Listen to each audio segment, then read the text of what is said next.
And we are live. I'm sorry. I know that a lot of us are right now in shock because of what we have all seen. Most Filipinos I know are fans of Anthony Bourdain, and we are all just in shock and grieving. But I chanced upon this, and I'm taking this opportunity para magpasalamat because I'm just really at a loss for words, because this is coming from a son who became my friend. I'll be upfront about that. Naging kaibigan ko siya, and I would like to think hanggang ngayon kaibigan ko siya, pero matagal ko na siyang hindi nakikita. Ang tatay niya ay si Louis Beltran. For all those who are not familiar with history, my mother filed a case against Louis Beltran. You can research about it. It was a case about libel, and mahabang issue ang nangyari doon. And yun, I know that what happened there caused their family a lot of pain. But Cito, I hope this reaches you. I hope umabot ito sa pamilya mo, kasi gustong-gusto ko talagang magpasalamat.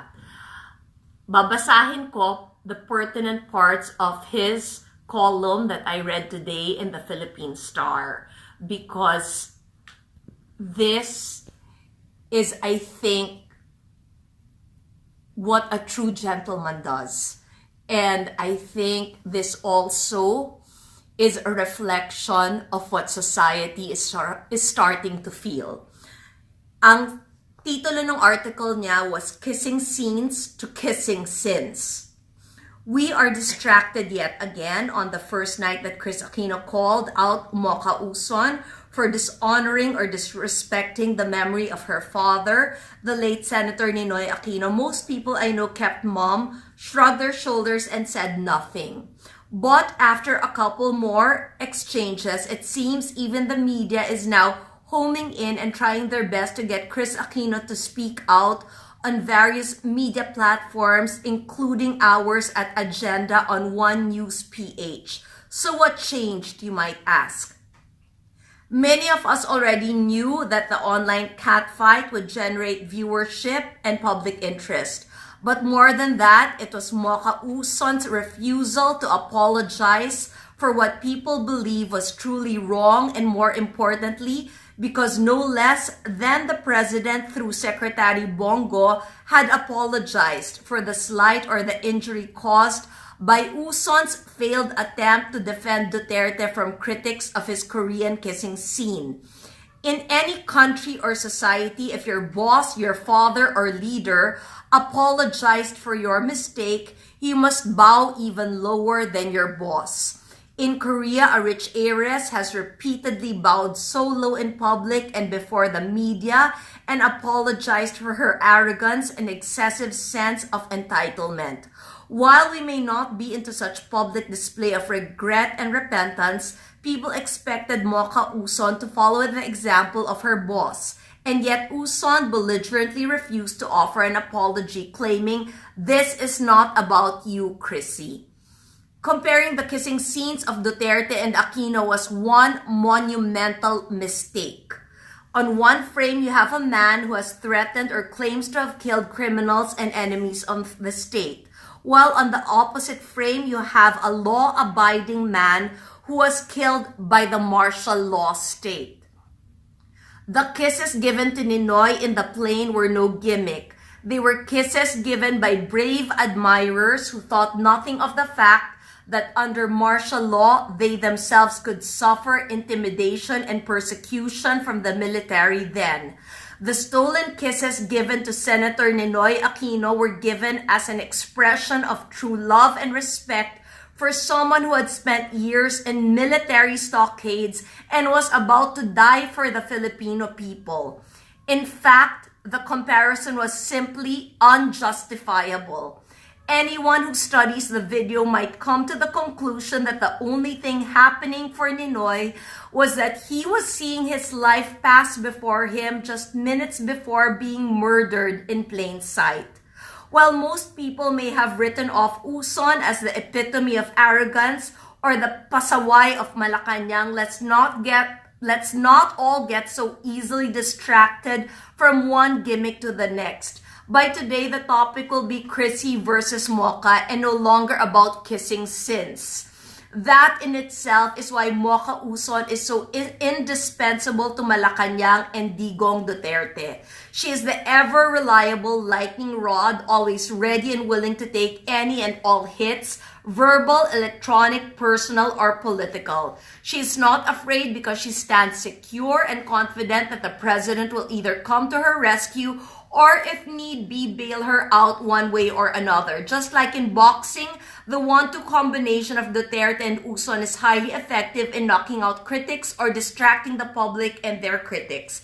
So even if humility and repentance can be quite liberating, don't go holding your breath expecting Mocha Uson to bow or genuflect to any of the Aquino saints. Going further, it may have taken 2 days, but the online exchange hit many a patriotic nerve in people who hold up Ninoy Aquino as a martyr and a modern-day national hero. It was equivalent to desecrating a historic monument online.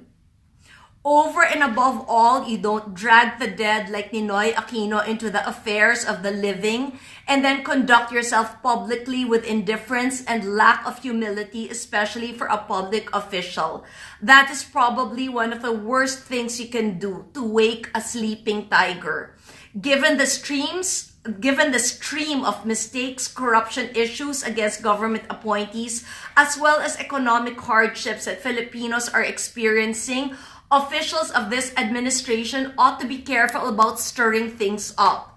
They may not admit it, but their political competition and critics now stand under #AfraidNoMore. No, it is not some Facebook account or website. It is a growing reality that many people who chose to be silent at the start of the Duterte administration have started to find their bearings, their courage and their voice. Even the veiled threat or hint of martial law will be ineffective against people who have become so used to being threatened, cyberbullied, and the like. One must not forget the Filipino saying, "Huwag mo na kaming takutin, dati na kaming takot." Don't threaten us because we have long gotten used to being threatened. Even former President Erap Estrada used to remind us, hungry stomachs know no law. Yesterday's voters and supporters of Duterte are not necessarily very happy about their economic realities today. Someone once said that experience is what we gain from learning from our mistakes. Stupid is what we become by ignoring or refusing to learn from our mistakes. When things backfire or go wrong, let us remember what the Bible teaches in the book of Proverbs. Pride comes before the fall, and a wise man or woman is one who accepts correction with humility. Cito, magpapasalamat ako. This was not necessary. You did not have to speak so kindly about my dad. Kung tutuusin, kung merong may karapatan, natirahin kami, magalit sa pamilya namin, ikaw yon. Dahil namatay ang dad mo na hindi sila okay ng mom ko. Let me be the one, on behalf of my family, to say, I am sorry. Both of us were hurt. My mother was greatly hurt, and I know your father was hurt. And when our parents are hurt, we children hurt. But I think we have the maturity. We know they are both in heaven. And yet, despite our history, ginalang mo ang tatay ko. Ginalang mo ang contribution ng tatay ko sa demokrasya. Ginagamit ni Mocha ang tatay mo as an excuse na diktador daw ang nanay ko. And yet, tumayo ka ngayon speaking up for an Aquino. So this is Kris Aquino doing what is right. This is Kris Aquino saying thank you to the son of Louis Beltran for doing something that means so much. That you did something that I want to repay. That I want to say that I hope in your heart, because I know you are a true Christian, I hope that you have forgiven us. I hope na all those times that you and I have gotten to talk, that friendship is real. Kasi ganun ako. Marunong akong tumanaw ng utang na loob. Marunong ako humingi ng sorry. Marunong akong magpatawad. At marunong akong kumilala ng mga tao na tumatayo katabi namin. Maraming salamat dahil binigyan mo ng galang ang binigay ng tatay ko sa bayan natin.